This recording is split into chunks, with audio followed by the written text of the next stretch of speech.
자, 뭐 애플이 중국산에 대한 이야기를 좀 공격적으로 최근에 구체적으로 좀 내놓는 의도, 목적 뭐라고 좀 판단할 수 있겠습니까? 뭐 정치적인 고려도 있는 것 같아요. 일단 애플은 대부분 B2C 제품 생산을 중국에서 아직까지 상당 부분 하고 있잖아요. 네. 그러니까 이제 우리는 미중이 어떤 그 서플라이 체인이 갈라지고 있지만 여전히 우리는 둘 다 중요한 국가야. 그래서 계속해서 협력을 하겠어라고 이제 어필하는 측면이 하나 있을 것 같고요. 중국 공산당에다가 어필하는 측면이 하나 있을 것 같고, 그리고 또 하나 이제 메모리가 되게 중요한데 네. 일단 애플조차도 지금 메모리 구하기가 쉽지 않다. 왜냐하면 모든 게 AI 인프라, 데이터 센터 쪽으로 빨려 들어가고 있기 때문에 네. 여기에서 지금 심각한 병목에 대해서 계속해서 어필을 하려고 하는 것 같습니다. 그래서 뭐 이런 것들을 정치권을 통해서 뭐 압박을 주든 아니면 이제 애플이 뭐 이제 앞으로 온 디바이스 AI를 또 구현을 해야 되는데, 사실 AI 쪽에서 지금 너무 뒤쳐져 있는데 결국 애플이 할 수 있는 거는 디바이스 단 엣지 쪽에서 그냥 뭔가 경쟁력을 가져가려면 자기네들 제품에다가 더 많은 메모리를 채택을 해야 되는데 네. 기존의 메모리 3사가 제공해주는 이거 가지고 도저히 답이 안 나오니까 좀 CXMT라는 지렛대를 쓰려고 하는 거 아닐까. 근데 이게 뭐 현실 가능성은 저는 낮다라고 보지만 좀 강하게 이야기를 하고 있다 생각합니다. 뭐 하드웨어 스펙 관련된 폴더블 쪽은 이제 좀 늦게라도 따라오고는 있는데, 말씀하셨던 에이전텍 AI 관련된 엣지 디바이스 이쪽 관련해서는 아직도 좀 늦잖아요.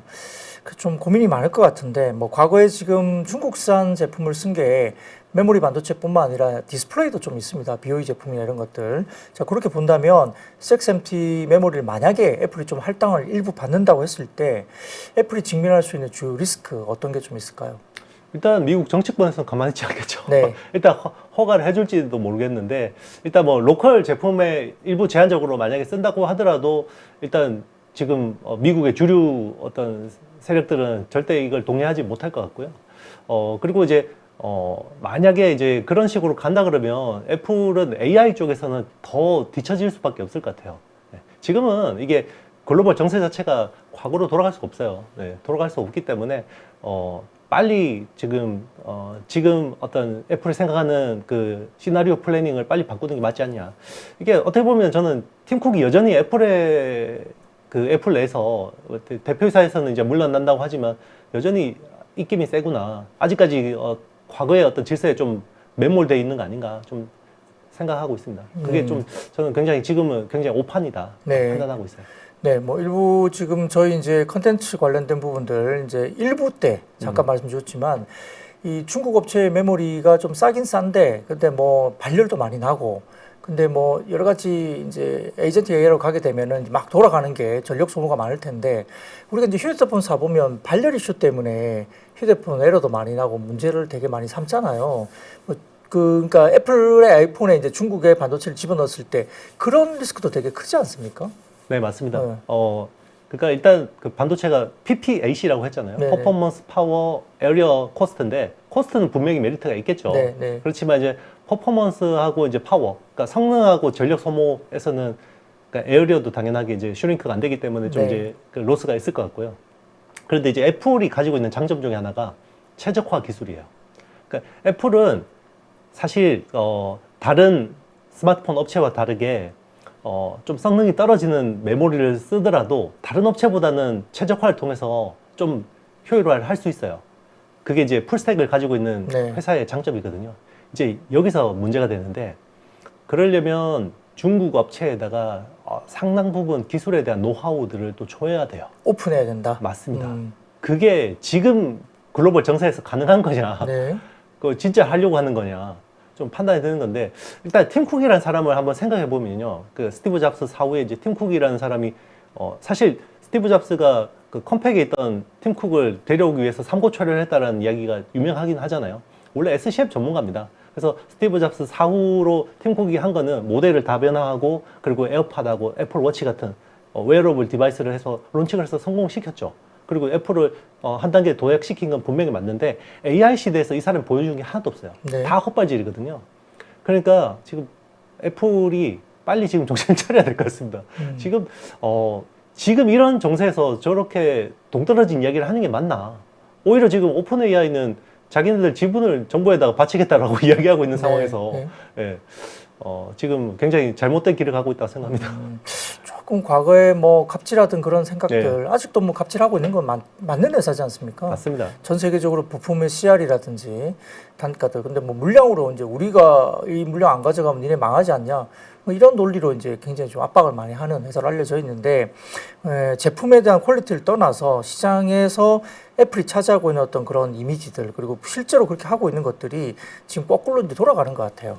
그렇죠. 그렇죠. 예, 마이크론 CEO도 그랬잖아요. 야, 니네 때문이라고. 우리 힘들 때 적자 허덕일 때 싸게 확 갖고 와가지고 우리가 그때 때문에 캐펙스를 그때 투자를 했었어야 되는데 그 시기를 놓치는 바람에 지금 이렇게 된 거다라고 이제 사실 직격탄을 날렸으니까 그렇죠. 되갚아 주는 것 같긴 합니다. 그러니까 일기 트럼프 행정부 때 생각해 보면 네. 그 애플이 처음에도 이제 똑같은 일을 압박을 받았었는데요. 그때는 또 이제 로비나 이런 것들을 통해서 트럼프를 설득을 해서 네. 사실 좀 잘 무마했던 그 승리의 기억이 있거든요. 네. 근데 트럼프 1기와 2기 행정부는 완전 다르다고 봐야 됩니다. 지금은 그때 주도했던 공화당 주류들은 아무래도 자유시장 경제를 좀 옹호하던 그런 이제 올드보이들이 많았잖아요. 네. 마이크 펜스라든지 뭐 틸러슨이라든지 뭐 이런 사람들이 또 뭐 폼페이오라든지 이런 사람들이 대부분 내각을 장악하고 있었고 지금 2기 행정부는 사실 실리콘밸리 출신들의 페이팔 마피아라고 하는 뭐 피터 틸이라든지 일론 머스크라든지 아니면 뭐 알렉스 카프 그리고 실제로 그 사람들이 얼굴 마담으로 내세운 사람이 제디 벤스잖아요.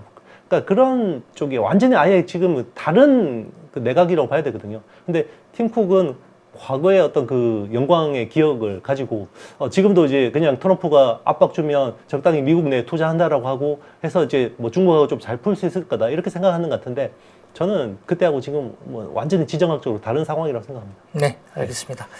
자, 그러면 뭐 팀쿡 입장에서 중국 쪽에 메모리를 쓰려는 이유가 여러 가지가 있을 텐데 일단 최근에 가격 이야기를 굉장히 많이 했습니다. 그래서 본인들의 제품들이 가격이 올라가는 것들이 메모리의 가격 인상 때문이다. 그걸 이제 100년 만에 찾아온 대홍수라고 이제 표현할 정도였었는데 근데 생각보다 시장의 인식과 달리 지금 그 중국 업체의 메모리 가격이 별로 안 싸다. 뭐 10% 정도 아니면 뭐 거의 비슷한 수준이다. 라고 이야기 좀 되고 있는데 가격적 이점이 중국 제품이 지금 크지 않은 매물 시장의 어떤 분위기 왜 그럴까요? 일단 뭐 생산 비용이 말도 안 되게 네. 만들고 있어요. 사실은 그러니까 원래 반도체라는 건 수율이 안 나오면 하면 안 되는 건데요. 중국은 사실 그 어떻게 보면 그 제조업 굴기를 이런 식으로 많이 하긴 했어요. 과거부터. 그러니까 뭐 디스플레이 LCD 할 때도 뭐 생산 수율이 15% 20% 나오면 절대 양산 체제를 꾸릴 수가 없거든요. 네. 왜냐하면 이 감가상각을 감당을 못해요. 근데 BOE라는 회사를 생각해 보면 그때 뭐 만약에 8세대 LCD 라인 하나 까는데 뭐 한 2조 정도 들잖아요. 2조 정도 든다 그러면 실제로 중앙정부가 그 중에서 한 40% 대주고요. 지방정부나 뭐 유관기관 이런 쪽에서 한 40% 대주고 실제로 자기가 투자하는 게 20%밖에 안 됩니다. 그러니까 감가상각에 대한 리스크가 없어요. 그러니까 막 만들고 뭐 해외에서 뭐 연봉 몇 배 주고 인력들 데려와서 막 만들면 제조업이라는 건 결국 만들다 보면 수율이 올라가거든요. 그러면 수율이 막 올라가는데 가격이 말도 안 되게 기존에 만약에 뭐 패널 한 장에 뭐 100불인데 갑자기 뭐 30불, 40불에 내놓으면 이게 시장이 안 되죠. 반도체도 지금 똑같은 상황이라고 보시면 됩니다. 중국 정부가 막대한 자금을 부어서 지금 수율이 안 나오는데도 불구하고 막 만들어서 내는 거거든요. 근데 계속 만들어서 내면 누군가 써줘야 되잖아요. 근데 자국의 셋업체들이 많지 않습니까?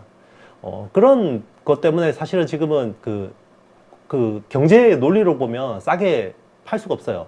그러니까 우리가 보기에는 성능이 떨어지니까 얘가 훨씬 더 싸야 될 것 같은데 실제로 제조 원가 보면 얘가 더 비쌀 수도 있습니다. 메모리 3사보다.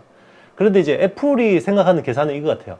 애플이니까 얘들이 돈을 안 벌더라도 레퍼런스 차원에서 좀 싸게 납품을 하려고 하지 않을까. 그런 기대감이 있는 것 같습니다. 제가 보기에는 어느 정도 물밑에서 이야기도 됐었을 것 같고요. 그러니까 이제 정부에다가 말하고 지금 네. 구체적으로 표면 위로 이제 기사가 나올 정도니까 네. 조금 뭐 가능성, 뭐 네. 실제적인 부분들 좀 이야기가 되는 것 같습니다. 자, 이제 우리가 보면은 CXM도 그렇고 이제 중국 업체들이 이제 네덜란드의 EUV 장비 이 부분들이 참 중요한데 EUV 장비 없이 다중 패턴 공정에 의존하고 있기 때문에 이게 구현이 가능하냐, 그리고 구체적으로 원가 부담을 엄청나게 안고 있는 거 아니냐, 이런 이야기도 기술적으로 좀 들리는데 어떻게 좀 해석할 수 있을까요?